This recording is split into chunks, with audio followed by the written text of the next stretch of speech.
Hey everyone, Chris Lewis from Fox 47's Digital Newsroom. Excited to talk with you today. And it's that time of the season where many people are giving back. They are working to help others, and companies are doing the same. And I'm really excited to be able to have Tony Mira here today from MiraMed Global Services. We're going to be talking about the Circle of Warmth campaign, which is an amazing campaign that is helping people in many different ways. We're going to learn more about that. Tony, thanks so much for being here today. Thank you. This is an exciting program. I'm involved with Circle of Warmth. We've been involved with it for the past 3 years. And this year is even more critical than any other year because of our COVID, the pandemic situation that everybody's experiencing. We're all experiencing it, but no more than the homeless. The homeless are really experiencing it because they have no home, they have no shelter. And this program that offers the coats, the sleeping bag is really their home. That is what they live in. That's where they sleep in. And it's critical that we've tried to find ways to shelter these homeless during this time. And I'm really excited to really push this program this year more than ever to see if we can secure the funds we need to help the homeless. The shelters are closed, the soup kitchens are closed. So the restaurants are closed. So really there's nowhere to go for these homeless people except these coats and sleeping bags. So I'm excited about this program more than ever. Especially this year. You know, I hear the passion that you have for this, and I can tell that this is definitely something that you and your organization has taken to heart. What was it initially that drew you to this initiative? Well, I heard about it through a friend of mine and a family member. And I visited the organization Empowerment Plan. I saw the people there. I saw the homeless actually creating the coats, learning a skill, getting educated, and offering these coats for other homeless. So really the homeless were making these coats for the homeless, helping the homeless. And the homeless who are making these coats, after a while, once they get educated, they get trained, they go out in the world, in the workforce, and get jobs, get employment, get an apartment, and live on their own. So really you're helping these homeless to learn a trade and become independent. What better than that to help a homeless get trained and become independent and off the street?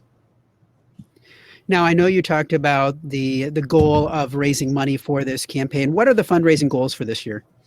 This year's goal is $125,000, and each coat is $125 for a coat. But again, it's not just the coat, as I said. The $125 helps the person learn a trade, make the coat, get educated, put them through the workforce process. So really, it's important, and you know how many people with $125,000 will go a long way to shelter the homeless and also help the homeless who make the coats become educated, trained to go out in the workforce in the future.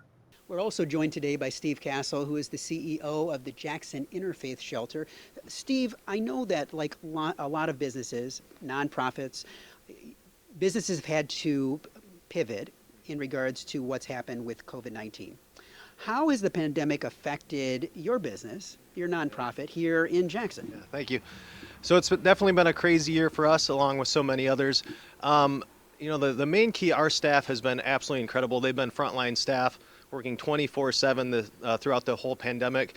And so things have shifted. When it first started in March and April, we were blessed to partner with other organizations. One of the main ones was the United Way. So for a little bit of time, we were able to move a lot of our clients here at the shelter into hotels around town to minimize the chance of spread in March and April. And then we were able to kind of slowly start bringing people back. Even throughout that time, we were never closed. New people were still coming into the shelter, but we were able to minimize the large amount of people in the congregate setting. Along with the meals that we serve each day for the clients at the shelter, we serve 3 meals a day to anybody in the community that comes. And so we needed to, again, to minimize spread, not have folks come into the shelter from off the street to eat their meal if they're not staying in the shelter. So we were able to start serving to-go meals. So 3 times a day, out the side window of the shelter, folks can come up and get a to-go meal that's prepared for them.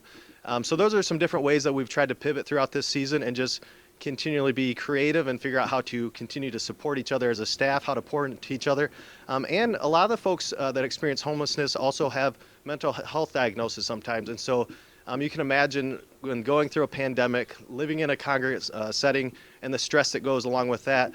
how that even affects that even more. So really always just trying to even think of how do we increase the care for the folks staying with us, because it is a scary time. Sheryl Sabo-Grieve is also with us today. She's the Director of Operations here at the Jackson Interfaith Shelter. Sheryl, I know that Circle of Warmth has been able to help you in many different ways. Talk to me about how the Circle of Warmth is aiding in what you do here at the shelter. And it looks like you've got one of the coats with you. I do.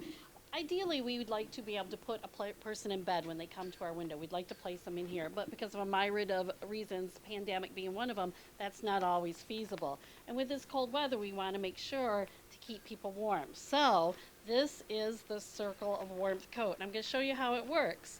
As you can see, the sleeves are put together by a clip, which makes it totally portable, so they can simply, when they're done, slide it over their shoulder and go about their day. Unclip it. Couple on clips, and we open up the magic here. As you can see, it's a nice warm coat. It's a very generic large size, one size fits all.